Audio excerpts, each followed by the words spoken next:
The final eighth is the demoralizing quandary of being stuck right in front of victory. It's for people who work really hard and get 7/8 of the way there and then are mysteriously stalled in front of the finish line. And it can be in financials, health, career, personal development. The final eighth is a finish line issue, and hundreds of examples abound of that last little undone bit, the last 5 pounds that you don't lose, the business idea you have that's so great, you've got all the pieces in place, and yet you don't finish the business plan so you don't get the funding. That last school assignment you don't finish so that you can graduate.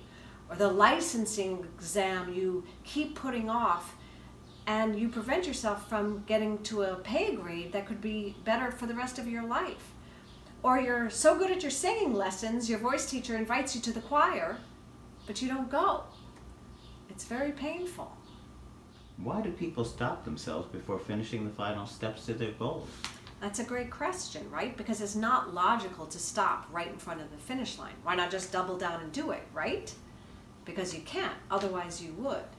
So what the final eighth process really helps you understand is that your stuckness is partly due to a distorted loyalty from some parts of yourself that believe early core negative beliefs. And it's this contradiction between the parts of you that want to make your dream come true and get 7/8 of the way there. And you find yourself in that tug of war between the parts that say, hey, let's do it, we can do this. And then the other parts that are like, no, they believe things like nothing works out. The world is unfair and we're powerless. And then that demoralizing effect makes you stop and not pursue your final eighth goal. You introduce a process in your book called voice dialogue. Please tell us more about how voice dialogue works. Voice dialogue is an extraordinary method developed by my mentors, Hal and Sidra Stone. And it's the technique where you dialogue with different parts of yourself, sometimes called subpersonalities, inner selves, alter egos, personas. And you dialogue with each one because each has its own particular wisdom. And voice dialogue reveals and frees you from the internal impasse that you've got that's sticking you so that you're stalled in front of your finish line.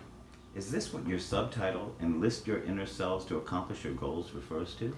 Yes.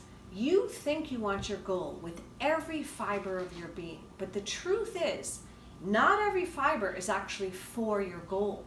There are certain parts that don't want the goal, and for very good reason.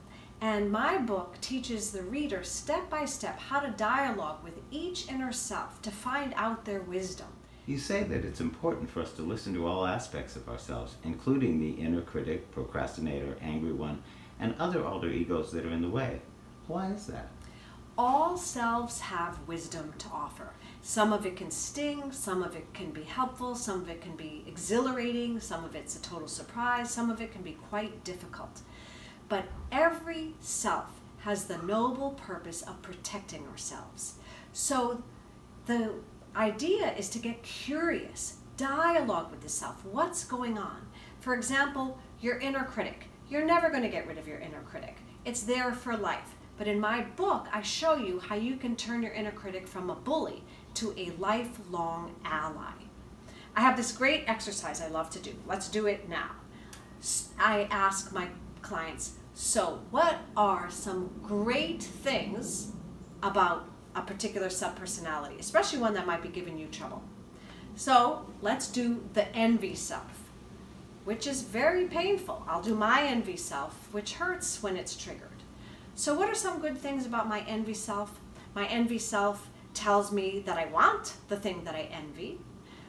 It tells me that I'm in pain and probably could use some self-care. It tells me that the person who I envy is probably giving themselves permission to do and be something I'm not giving myself permission to do and be, like maybe their sensuality. So my exercise and job might then be to put some more sensuality into my life. And you'll find a lot of my exercises in my book are quite fun.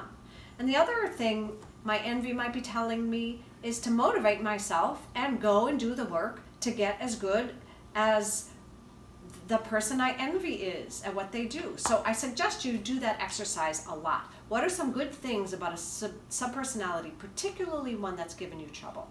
It's really revealing. What is the main message you want readers to take away from your book?